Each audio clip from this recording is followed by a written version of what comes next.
It's the best episode. It's the best episode. It's not perfect. It's the best episode. But like, here to say a few things. Halo could have been amazing. Because when you just watch it, just say, imagine if Halo was done by James Cameron, by Neil Blomkamp, or by Steven Spielberg, or even Ridley Scott. Just imagine a top tier director, top tier writer, feature film, all the money behind it, top of the range special effects thing. Like, because when you just look at just the world of Halo, the weapons, the vehicles, the spaceships, the character designs, and so forth, the world is amazing. And I also say it deserves so much more because look, that battle was cool. But I was watching episode, I was like, bro, it could have been so much better. It could have been so much better because look at how good that looks, and it only looks that good because of just the amazing world that was created by Bungie. Give that same setup to James Cameron. Give that same setup to Steven Spielberg. Your jaw would drop. So for me, one of the biggest um, shames, the biggest shames in entertainment history is that there was never a Halo feature film done by Spielberg or James Cameron. That's what has to be one of the biggest crimes in film history. As for the episode, um, you see, everything up until we actually saw some action was boring. Like at the point I said, this is boring. He touches the artifact, remembers his memories. He touches the artifact, remembers his memories. Or Halsey is so bad. Touches the artifact, remembers the memories. Then we go back to the whole crime story, which just seems irrelevant. Like when you look at that setup and that thing between the Covenant and Master Chief, the crime story. See, for me, I have nothing against it. The acting in this is fine. So there's nothing wrong with the actors who plays Quan. The writing is abysmal. The writing in this show is abysmal. See, as an actor, you can't just improvise everything. You have to say what is given to you on the line. So the acting is great.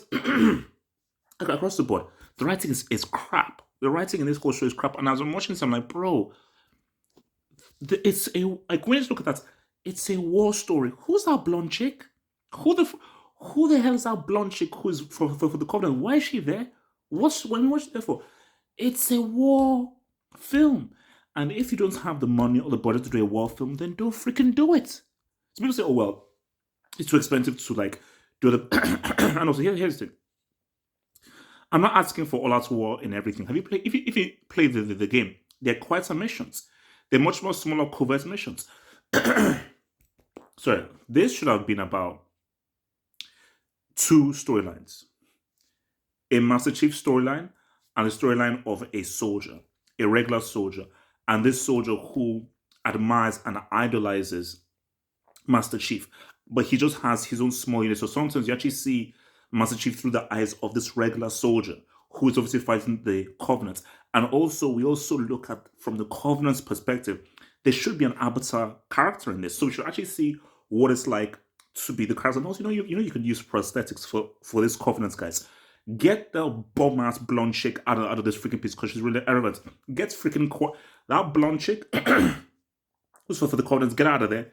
Get Kwan out of there and so forth. And then that's fine. It's fine. So, but it's so annoying, man, because I'm like, look at that battle scene.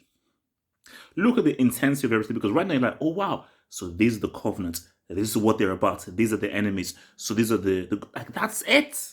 It's the UNSC Master Chief, the Spartans against freaking Covenant and all of the different denominations within the freaking Covenant. That's it. You don't need to complicate things with like. Here's the thing. Pablo, is that your name? Pablo Schreiber. I need to stop seeing your face. I need to stop seeing your face. Once the battle starts, I don't want to see your face. Cool, we have to see your face during the dialogue scenes and so forth. Cool. Once the battle starts, I don't want to see your face. It just shows you that these morons didn't play the games. That's fine. You don't have to play the games extensively, but there is a reason why he wears a mask. Look at how cool he looks like. Look at how amazing he looks like with Master Chief.